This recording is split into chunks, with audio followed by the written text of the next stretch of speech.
마태복음 16장 21절부터 28절 말씀 보겠습니다.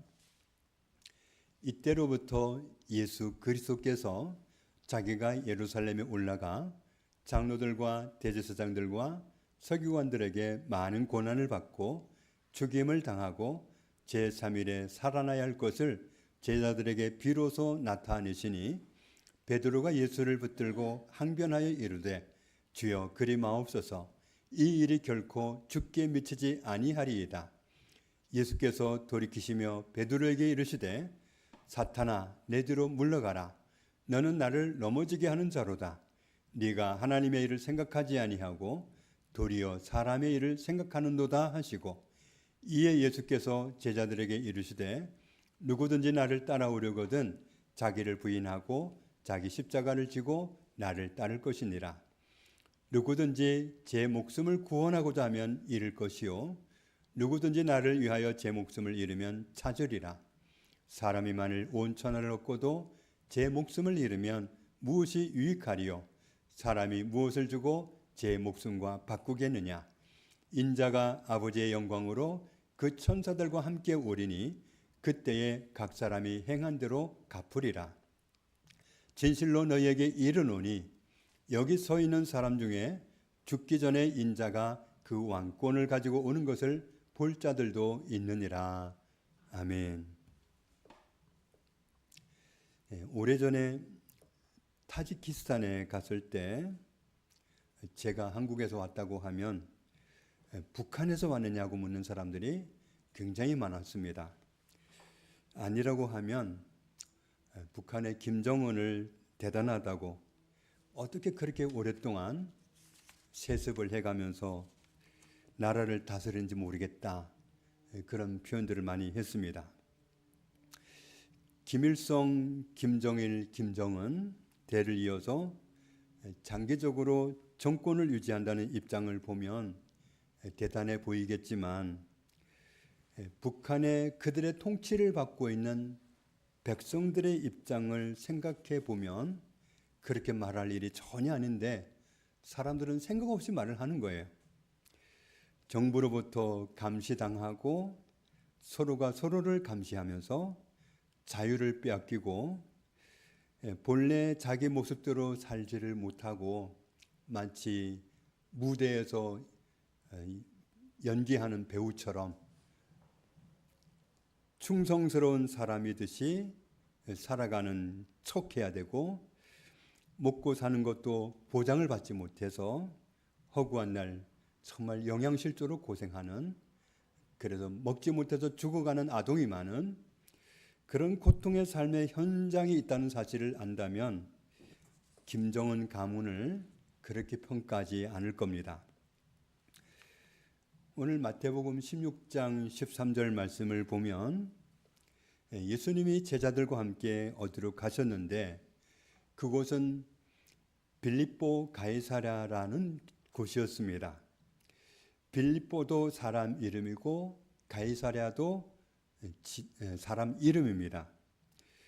빌립보는 분봉 왕이었던 헤롯 빌립을 일컫는 것이고 가이사랴는 로마 황제였던 디베로 가이사를 일컫는 말입니다.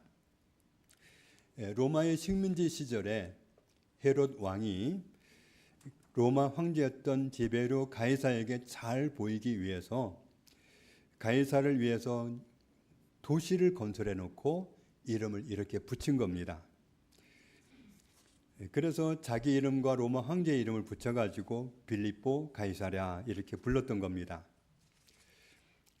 로마의 황제를 기분 좋게 하려고 지은 도시니까 그곳에 가면 그곳을 둘러보느라면 저절로 로마 황제가 가이사가 대단한 존재처럼 느껴지고 아마 그렇게 생각이 저절로 날 수밖에 없도록 그렇게 만들어졌을 것 같습니다.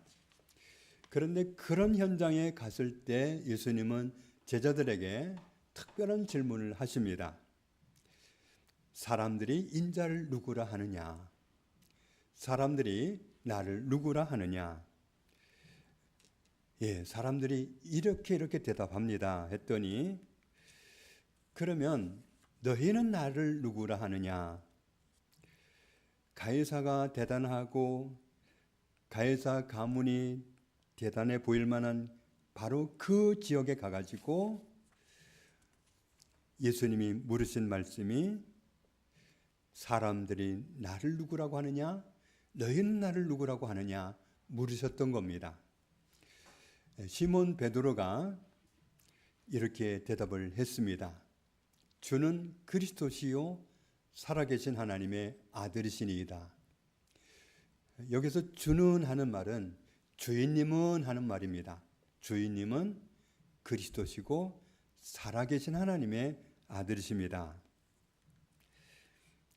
베드로가 예수님을 자기의 주인님으로 인정하고 또 예수님을 그리스도로 인정하고 살아계신 하나님의 아들로 인정하는 고백을 했을 때 예수님은 이렇게 말씀합니다.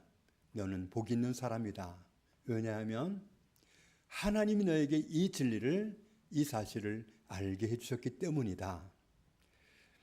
그러면서 복 있는 사람이라고 베드로를 칭찬해 주셨습니다.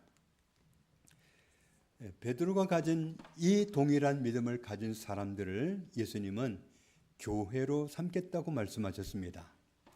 그러면 그 교회는 음부의 권세가 절대로 이길 수 없다. 이렇게 말씀하십니다. 주는 그리스도시요 살아계신 하나님의 아들이시니이다. 예수님을 이렇게 발견한 사람들은 교회입니다. 사람들이 많이 모여있는 그곳이 교회가 아니라 예수님을 그리스도로 발견한 사람, 그런데 그분이 하나님의 아들이라는 사실을 발견한 사람이 바로 교회입니다. 그리스도, 이건 헬라어입니다. 메시아, 이건 히브리어입니다. 그런데 뜻은 똑같습니다. 기름 부음 받은 자입니다. 이스라엘 백성들, 하나님의 백성들을 위해서 선지자를 세우거나 제사장을 세우거나 왕을 세우거나 할 때 하나님은 그 사람에게 기름을 부어서 세우셨습니다. 그러면 그 사람은 하나님이 기름을 부어서 임명했다, 하나님이 기름을 부어서 세웠다, 이런 뜻이 됩니다. 사람이 타락했을 때 하나님은 구원을 선포하시면서 구원하는 방법이 여자의 후손을 보내서 그분을 통해서 구원하신다고 말씀하셨습니다. 다르게 표현하면 처녀가 임신해서 낳게 되는 아들을 통해서 구원한다고 말씀을 하셨습니다. 그래서 그렇게 구원하고는 임마누엘 하겠다, 우리와 함께 계시는 하나님이 되겠다. 그때까지는 죄가 있어서 하나님이 함께 하실 수 없지만 하나님이 메시아를 보내서 죄를 해결한다면은 그 자리에 임하셔가지고 임마누엘 하겠다, 그렇게 말씀하셨습니다. 그러면서 더 구체적인 표현을 말씀하시기를 하나님이 그리스도를 보내실 때 아기로 태어나서 오게 하신다고 말씀하셨고, 그런데 사실은 그분이 그냥 평범한 아기가 아니라 우리를 구원해 주려고 오셨는데 전능하신 하나님이시다. 하나님이 사람이 되어서 사람을 구원하려고 오시는 거다. 그리고 사실 위치가 하나님이시고 왕이시다, 이 사실을 알게 해주셨습니다. 그리고 우리의 구원자로 보내실 때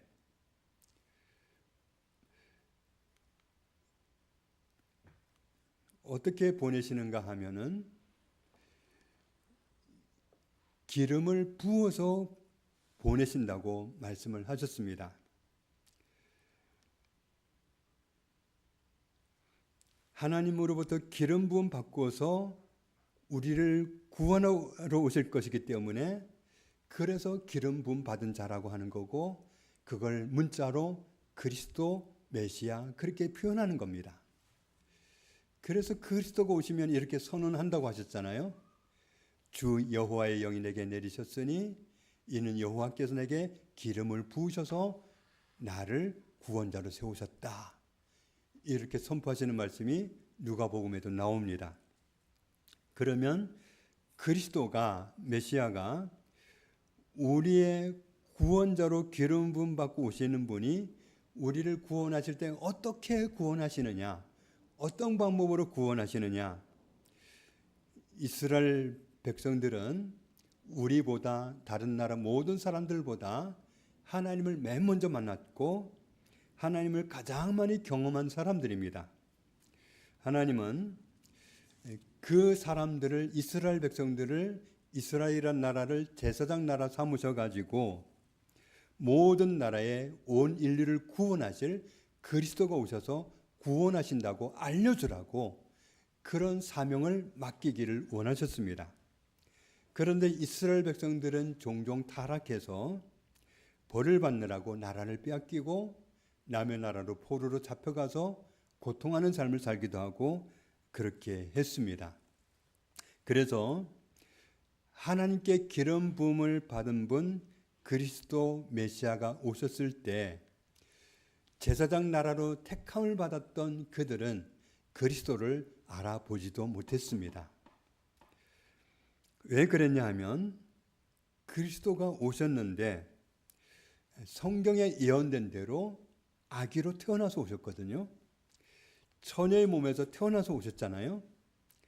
성경 그대로 예언하신 말씀 그대로 오셨는데도 그리스도를 알아보지 못했던 이유는 예수님이 오셨을 그 당시에도 이스라엘 사람들은 로마의 식민지 생활을 하고 있는 처지였습니다. 그러다 보니까 자기들한테 필요한 그리스도는 아기로 오시면 안 되는 거예요.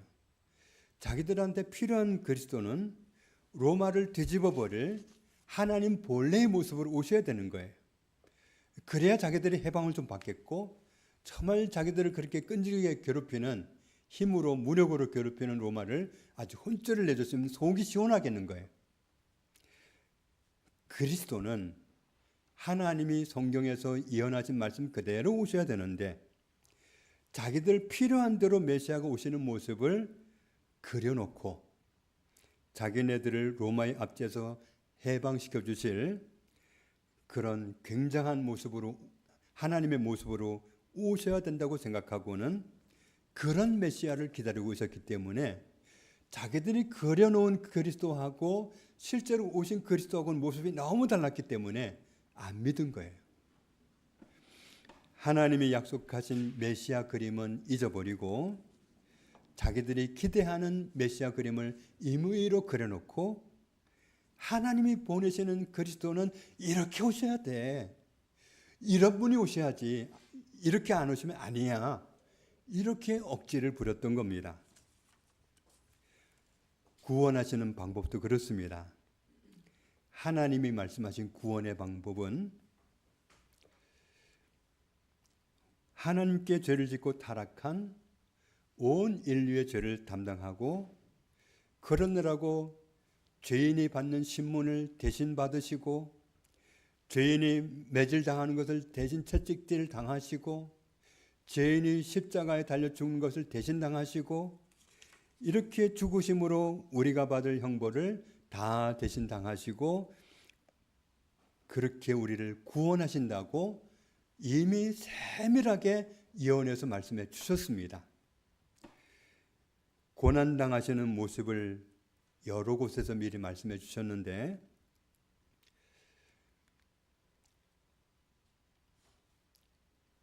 고난당하실 때 이런 모습이라는 거죠.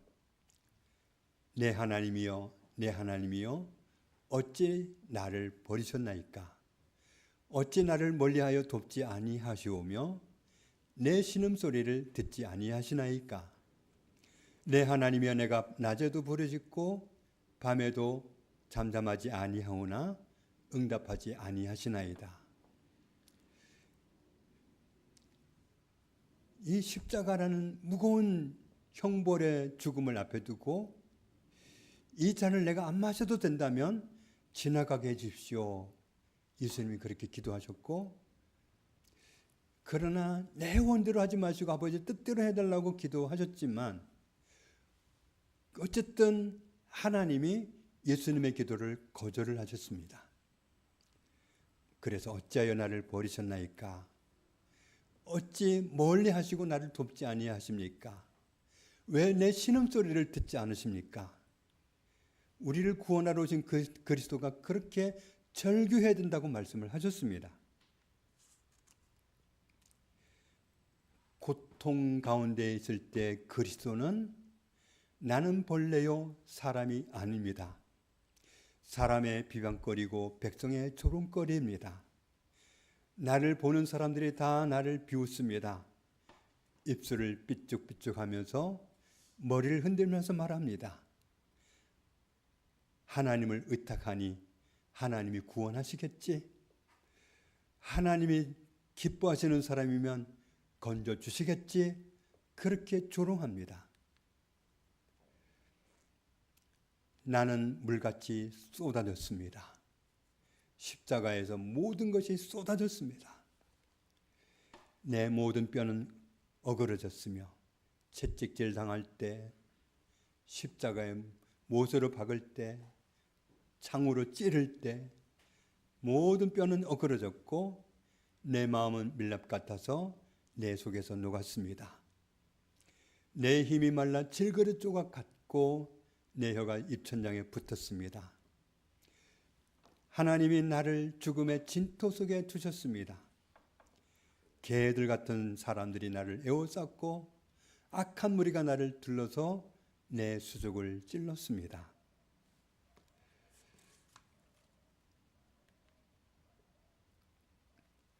나는 내 모든 뼈를 셀 수 있습니다. 뼈를 어떻게 세요? 우리가 건강할 때는 위장이 어디 있는지도 몰라. 건강할 때는 치아가 있는지 없는지도 몰라. 아플 때 알아요. 얼마나 아픈지 뼈를 셀 수 있었다고. 그들이 나를 주목하여 보고 내 겉옷을 나누고 속옷을 제비 뽑습니다. 이런 수모를 당하는 고통으로 구원하신다고 이미 성경은 세밀하게 예언해서 말씀해 주셨습니다. 그런데 그리스도가 실제로 이렇게 고난당하셨잖아요. 하나도 비껴가지 않고 이런 방법으로 구원을 해주셨습니다. 물론 이렇게 죽음이 끝으로 나는 그런 종말은 아닙니다.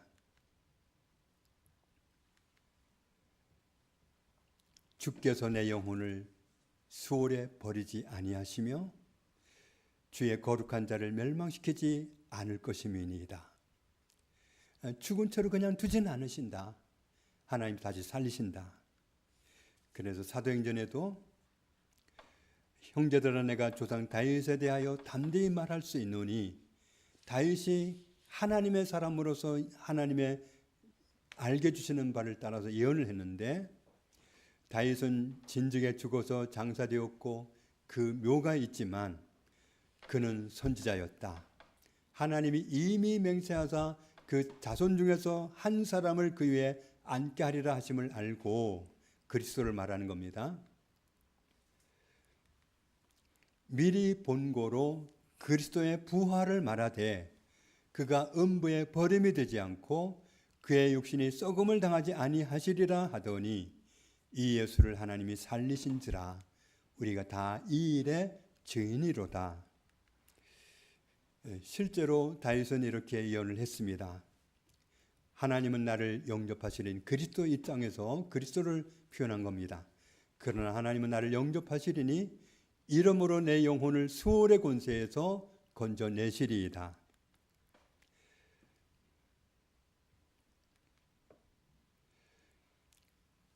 베드로가 예수님을 하나님이 미리 말씀하신 대로 우리를 구원하기 위해서 기름 부어 보내신다 하신 그리스도라고 하는 사실을 발견을 했습니다.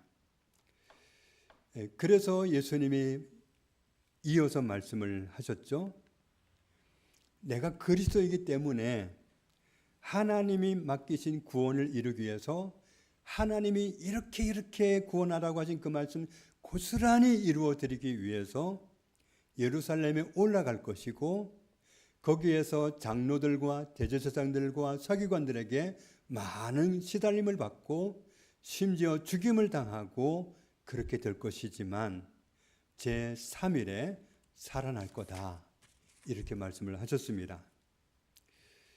베드로가 예수님을 붙잡고 하는 말이 주여 그리 마옵소서, 이 일이 결코 죽게 미치지 아니하리이다.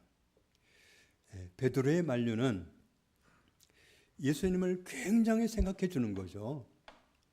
예수님을 아주 의리 있게 챙겨주는 모습이 아닐 수 없습니다.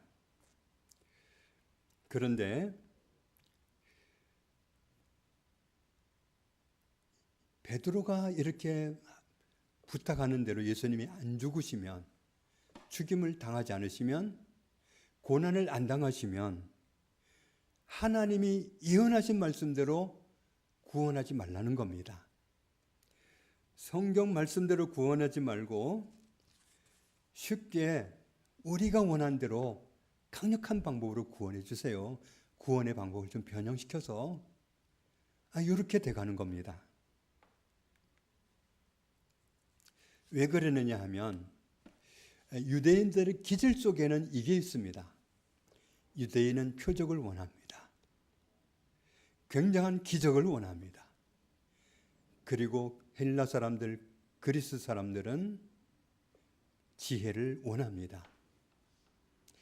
그런데 우리는 십자가에 못 박히신 그리스도가 우리를 구원했다고 말할 수밖에 없습니다.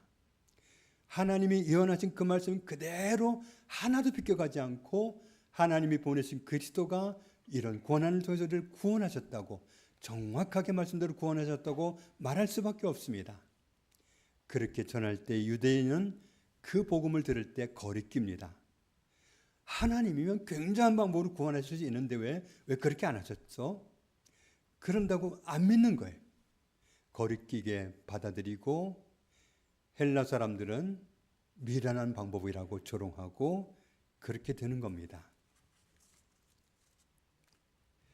그래서 십자가의 도가 멸망하는 자들에게는 미련하게 보이지만 구원을 받는 우리에게는 하나님의 능력이다. 오늘 마태복음 16장 23절 끝부분에서 네가 하나님의 일을 생각하지 아니하고 도리어 사람의 일을 생각하는도다. 네가 하나님의 일을 생각하지 아니하도다. 로마서 3장 말씀을 보면 모든 사람이 죄를 지어서 하나님을 잃었고 하나님을 만날 수 없게 되었습니다. 이걸 문제를 해결하려면 죄를 없애면 되는데 죄를 없앨 수 있는 방법이 이 세상 사람들 가운데는 없습니다. 그래서 예수님이 우리의 죄를 없애주시려고 오셨습니다.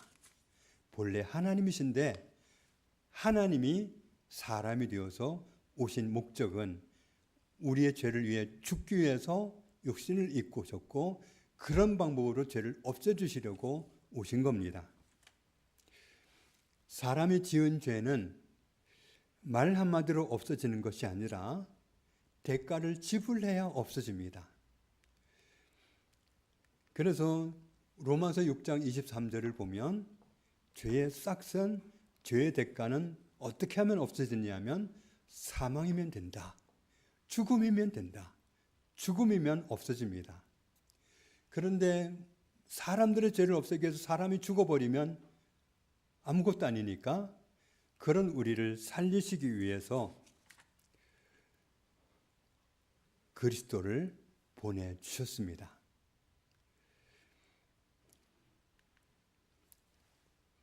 오늘 마태복음 16장 23절에서 우리가 깊이 생각해 볼 것은, 우리가 어떤 결정을 하고 어떤 선택을 할 때 하나님 앞에서 신중하게 생각하고 결정하지 않는다면 하나님의 일을 생각하지 않는 사람이 될 수 있습니다.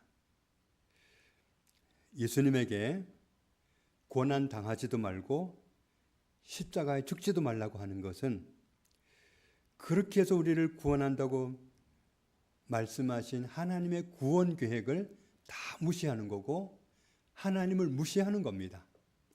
하나님은 이렇게 일해서 우리를 구원하시려고 생각하고 계시는 것을 다 버리라는 거죠. 우리가 때로는 화를 내는 것이 정당하다고 생각하지만 화를 아무 때나 내 가지고 교회가 어려워지면 그건 하나님의 일을 생각하지 않고 화를 내게 되는 거죠.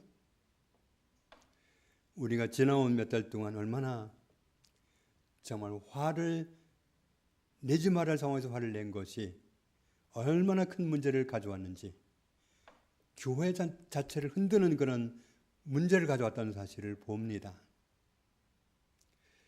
화 한 번 잘못 낸 것이 교회가 어려워졌다고 하면 그건 하나님의 일을 생각하지 않고 화를 낸 거죠.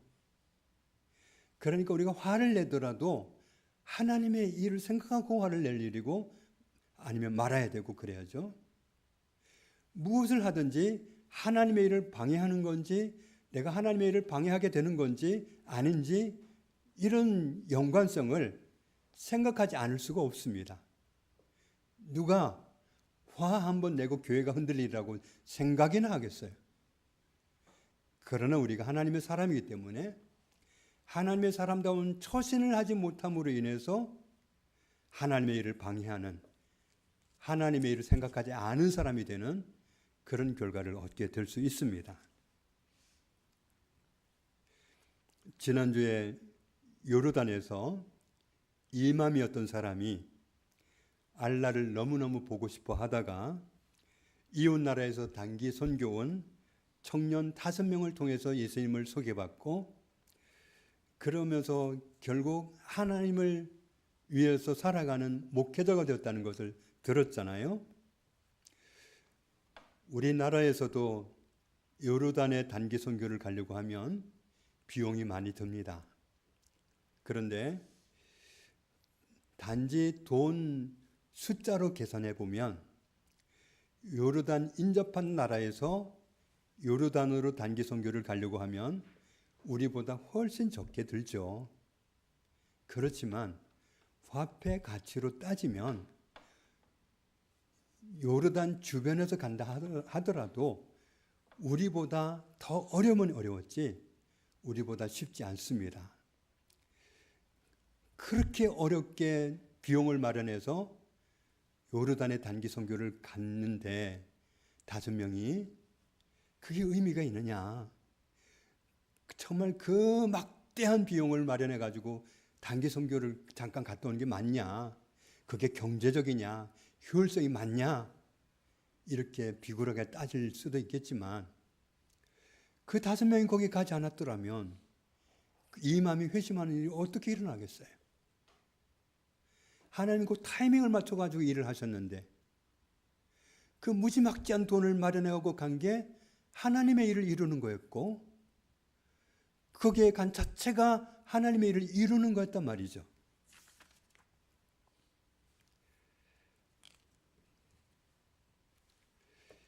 이제는 교회를 떠나버릴까? 이제는 목회를 그만해버릴까?